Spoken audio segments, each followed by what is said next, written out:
प्रेरणा ही तुमच्या परिस्थितीला मारलेली तुम्ही लात असते।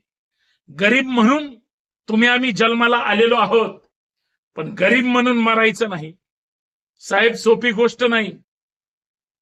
आमची पोरं आमच्या पायावर उभी राहिली पाहिजेत, त्यांना साथ दिली पाहिजे, मदत केली पाहिजे।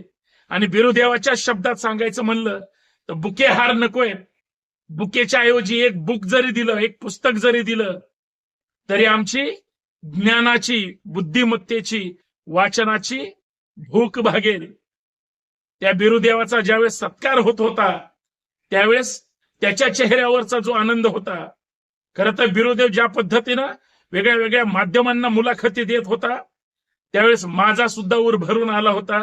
कारण गरिबी काय असते, जो बिरुदेव दुसऱ्याच्या ट्रॅक्टरवर कामाला जात होता, जो बिरुदेव आजही मेंढरं राखतो, आजही शेळ्यांवर तेवढंच प्रेम करतो, आजही आपले वडील असतील, आई असेल किंवा कुटुंबातले सदस्य असतील, चुलते असतील, त्यांच्यासोबत आयुष्याची करुण कहाणी, संघर्षाच्या जीवावर यशाच्या ताकदीनं तो ज्यावेळेस गवसणी घालण्याचा प्रयत्न करतो।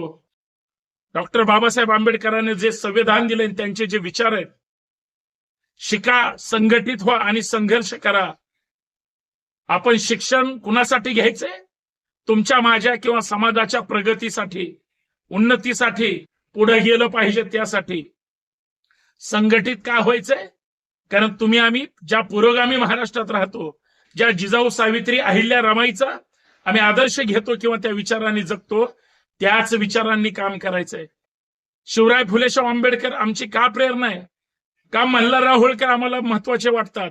का यशवंतराव होळकर आम्हाला ग्रेट वाटतात?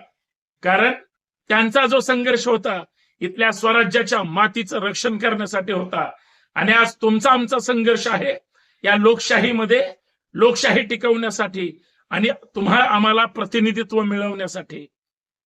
आज देशाच्या सेवेसाठी बिरुदेव त्या यमगे गावातून, कोल्हापूर मधून तो आता दिल्लीला जाणार आहे, लक्षात ठेवा।